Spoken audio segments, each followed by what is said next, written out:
Hi, my name's Nev, and this is a video to help with some of the basics of Premiere Pro. Now, if you're using an older version of Premiere, a lot of these functions will still work. I'm going to create a new project. I'm going to call it Test 2. I just did Test 1 and messed it up. I'm going to save that. Now, I've got an IPT folder, and I must save to my C drive. So I'm in Documents, IPT folder, that's Information Processes and Technology, one of the subjects in the New South Wales school syllabus. I've got a video folder and I've got an intro video. I think I'll actually create another folder because I stuffed that last one up. We'll call this video intro. Okay, enter, select that folder. I'm not going to worry about the initial settings, and I'm not going to worry about these settings just yet. This will go in a sequence 1, that's the standard. There's no real need to change that. Alright, so I'm going to import from that folder where I just was. Now, in this folder, I've imported one of the sample audio tracks, the sample video that just comes on all Windows machines, an image, and a 10-second video that was recorded in the classroom at school. Alright, so now what I'll do is grab this wildlife video because it's going to be the bulk of things. Now I'll just leave it about there. As I bring that on, it's going to ask me if I want to change the settings, and I definitely do. So we didn't set the settings properly before, we'll set them now. They will match up with that video. I'm actually going to lift this window up a little bit. I'm going to bring in the other video that I have of, where is that other video gone? MP4, here it is. And I'll throw that on a different text, on a different video line. So that's on my video 2 line and on the audio 2 line. Now the still I will throw up on the video 3 line, and the where's that? Yes, here's the other audio which I'll throw down the bottom there.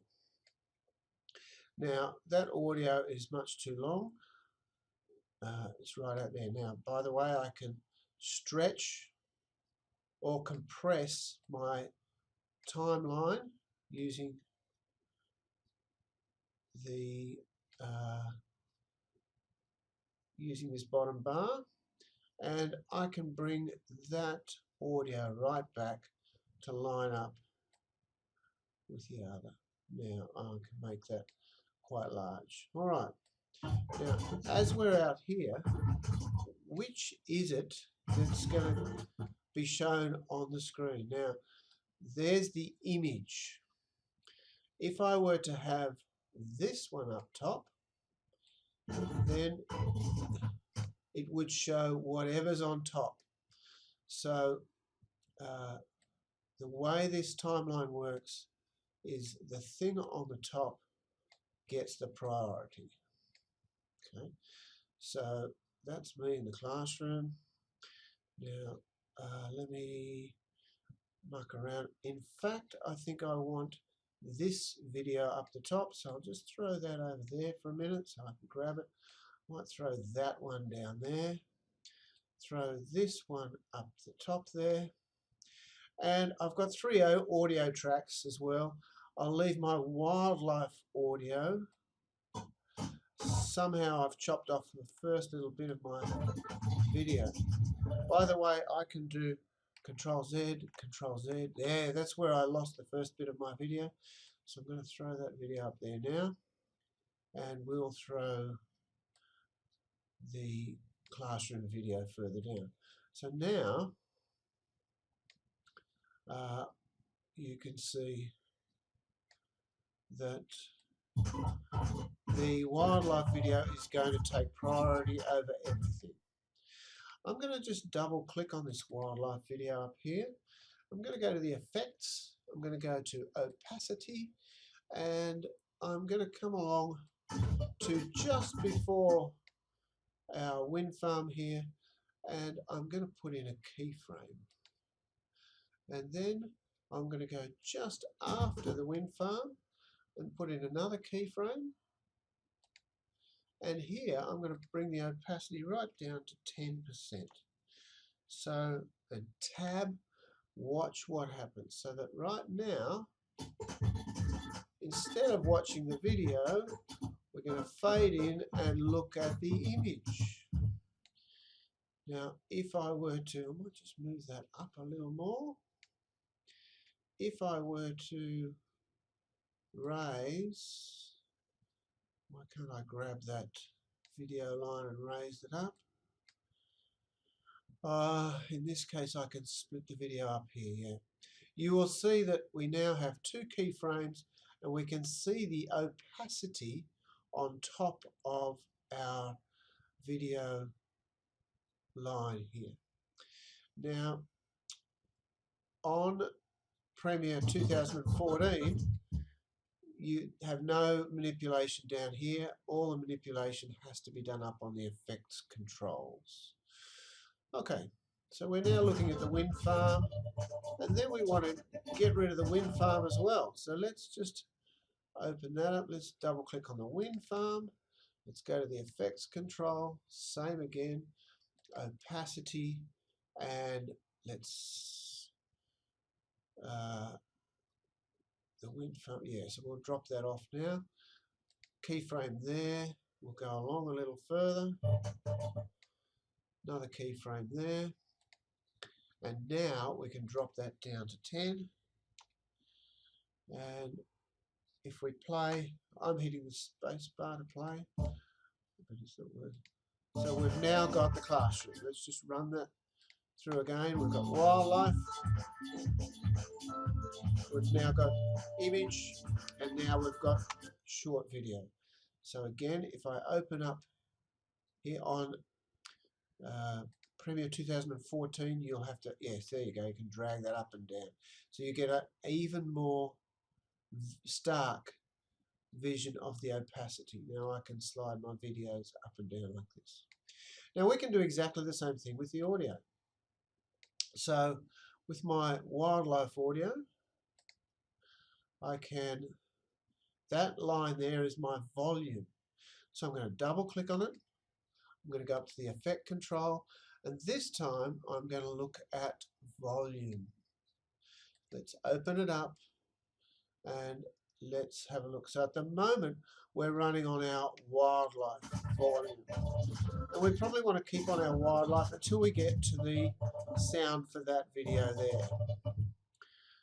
So about here I'm going to add a keyframe, bypass channel volume, hang on, channel volume.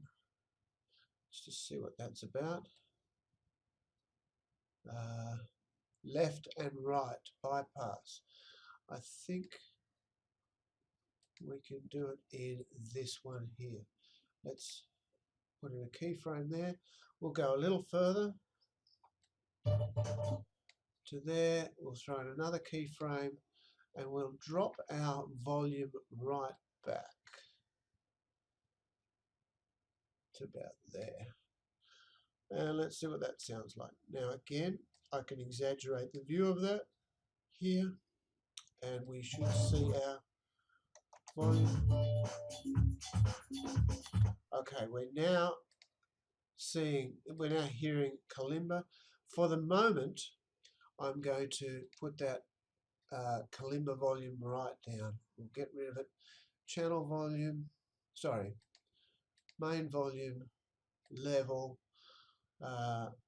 and I'm going to bring the whole lot down for the whole track for the time being. Okay, so let's just simplify things. We've got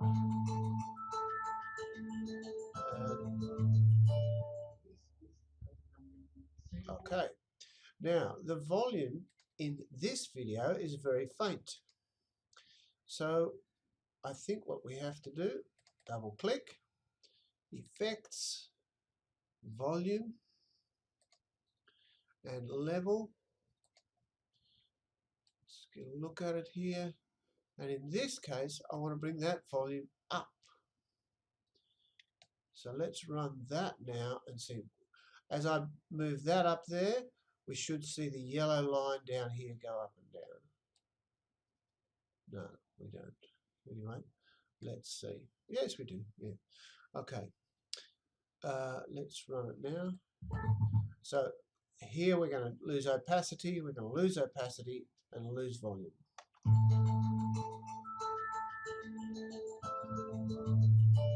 This is becoming a sample of video editing. Okay, so I think I'll leave it there for the moment. We'll come back. We may do a little more work on this later, but that gives the basic idea of how to use keyframes and fade things in and out in Premiere. We can fade in and out audio. We can fade in and out pictures.